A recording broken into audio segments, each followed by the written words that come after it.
सबसे पहले आप त्याग करना सीखो, कुछ भी त्याग करना सीखो। छोटी छोटी वस्तुओं से लेकर के बड़ी से बड़ी वस्तुओं तक। जब हम छोटी छोटी वस्तुओं का, छोटी छोटी सुख सुविधाओं का त्याग नहीं कर सकते तो अहंकार का त्याग क्या करेंगे, शरीर का त्याग क्या करेंगे, मन का त्याग क्या करेंगे, विचारों का त्याग क्या करेंगे। अगर अंदर से छोटी छोटी चीजें त्यागने लगेंगे, एक दिन हम सब इन विषय विकारों, काम क्रोध को त्याग करके उस सत्य के मार्ग पर चलने लगेंगे। लेकिन बिना त्याग के वहाँ पहुँचना संभव नहीं है। एक एक चीजें करके हमें छोड़नी पड़ेंगी। जिनको हम इतना प्रेम करते हैं कि छोटी वस्त्रों तक को हम इतना प्रेम करते हैं कि एक वस्त्र अगर फट भी गया तो भी संभाल करके रखते हैं। बचपन के वस्त्रों को संभाल करके रखते हैं, युवावस्था के वस्त्रों को संभाल करके रखते हैं, शादी के वस्त्रों को संभाल करके रखते हैं। ये हालत तो वस्त्रों की है जिनकी कोई अहमियत ही नहीं, जिनको आपके जाने के बाद आपके साथ ही चिता के ऊपर डाल दिया जाएगा। और अगर चिता के ऊपर नहीं डाला तो उठा उठा करके अलमारियों से बांट दिया जाएगा। क्या काम आएंगे फिर वो आपके, कहाँ ले करके जाओगे।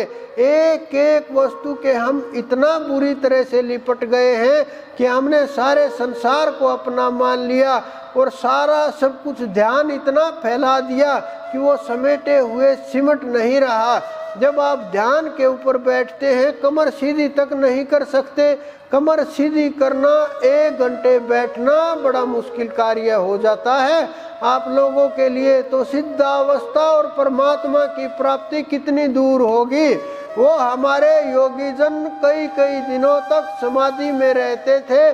सांसों के ऊपर पकड़ इतनी थी कि कई कई दिन जल के अंदर बैठे रहते थे, तपस्या करते रहते थे।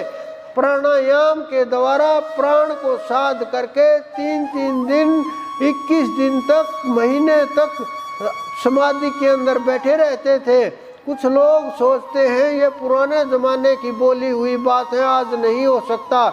ऐसा नहीं है, आज भी ऐसे महापुरुष हिमालय के अंदर हैं जो इच्छा से सांस लेते हैं और सांस ले करके एनर्जी को ग्रहण करके फिर सांस को रोक करके, क्रिया प्रतिक्रिया को रोक करके ध्यान में मगन हो जाते हैं।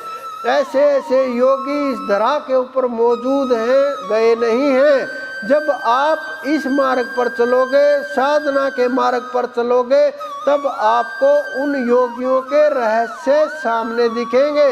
ऐसे ऐसे योगी हुए जिन्होंने बहुत लंबी अवस्था तक शरीर धारण करके रखा, लेकिन मात्र शरीर धारण करके लंबा रखने से जीवन मुक्ति नहीं होती।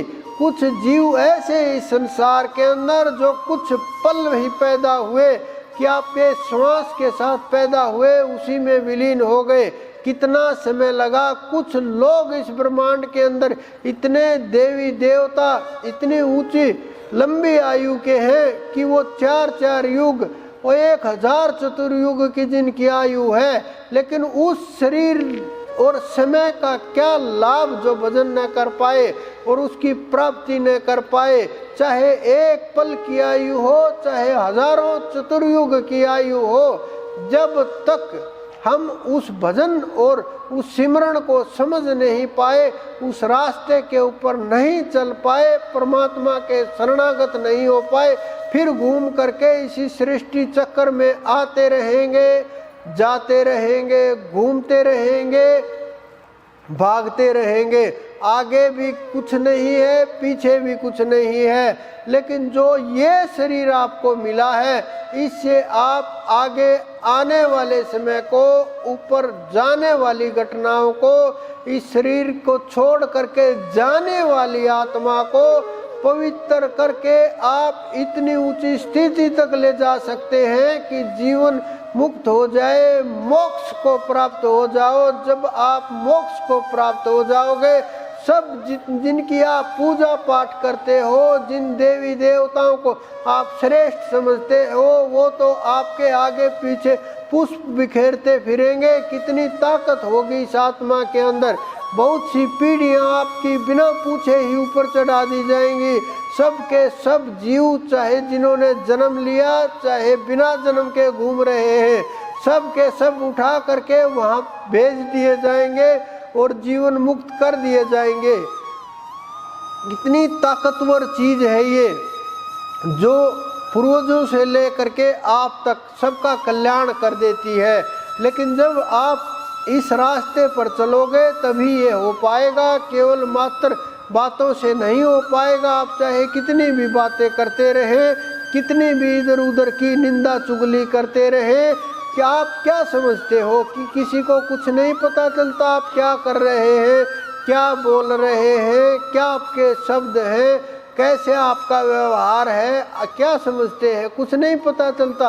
एक एक शब्द आपका वहाँ रिकॉर्ड हो जाता है, एक एक कर्म आपका लिखा जाता है, एक एक कदम आपका जो चलते हो, जैसा व्यवहार करते हो, जैसे बोलते हो, जैसे खाते पीते हो, सब का सब कुछ वही लिखा जाता है। अगर आपका आहार शुद्ध नहीं हुआ तो व्यवहार शुद्ध कैसे होगा? जब तक आप खून पसीने की कमाई से आप भोजन नहीं करोगे तब तक आपका मन इसी प्रकार से भागता रहेगा। आप पकड़ करके ले करके आओगे फिर भागने लगेगा। ये बहुत रहस्य की बातें हैं जो आप जितना विशाल सोचने लगोगे, इस बुद्धि को जितना खोलोगे, जितना आप शब्द को पकड़ने की कोशिश करोगे, शब्द के साथ उठने का प्रयास करोगे, उतना ही ये मार्ग आपको दिखाई देने लगेगा। आप स्वयं अपने ऊपर अनुभव करके देखिए, क्या मैं ये जो बोल रहा हूँ ये सच है या नहीं है? आपको पता चल जाएगा। बिना अनुभव के किसी को कुछ नहीं पता चलता। सत्य है या असत्य है, झूठ है, सच है, वैसे ही बोल रहे हैं या अनुभव की हुई चीज़ें हैं, शास्त्रों में लिखी हुई चीज़ें हैं, संतों के द्वारा वर्णन की गई चीज़ें, क्या है ये, क्या हो सकता है, कैसे पता चलेगा? ये पता तभी चलेगा जब आप इनका अपने ऊपर प्रयोग करोगे।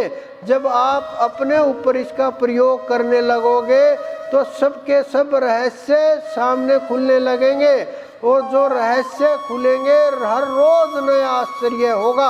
अब आप छोटा मोटा सपना देख लेते हो लेटे हुए बैठे हुए, तो बहुत आपके अंदर इतना हो जाता है, आप इतने उत्तेजित हो जाते हो, मैंने तो पता नहीं क्या प्राप्त कर लिया, क्या मिल गया मुझे।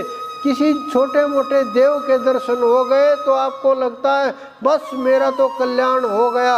अरे उनका कल्याण नहीं हुआ। जो युद्ध के समय राम और कृष्ण के सामने थे, जो उनके साथ युद्ध कर रहे थे, जामवंत को देख लीजिए, उनका कल्याण नहीं हुआ, तो आप लोगों का कैसे कल्याण होगा? उन्होंने मार्ग बताया, चलने का रास्ता बताया, मंजिल बताई कि कहाँ से गुजर करके जाना है, ये बताया। उन्होंने सब के सब रहस्य आपके सामने खोल दिए, फिर भी आप समझने, सुनने और वहाँ चढ़ाई करने के लिए तैयार नहीं हो। क्यों? क्योंकि भयभीत हो, आलसी हो कि आज तो सो जाते हैं, कल देखेंगे कल का क्या होता है। अरे आज तो बड़ा ठंडी हवा लग रही है, आज तो सो लेने दो, ये शरीर थक गया है, आज तो गए ही थे गुरुजी के पास, आज क्या ज़रूरत है भजन की, आज भजन की आवश्यकता नहीं, वहीं हो जाएगा भजन जो होना है, आज कोई ज़रूरत नहीं है, आज तो बस सोने दो मुझे अच्छी तरह से। ये जो आपका आलस्य है, ये जो आलस्य से भरा हुआ जीवन है, ये आजकल जो चल रहा है, ये आजकल आपके समय को ख़त्म कर देगा।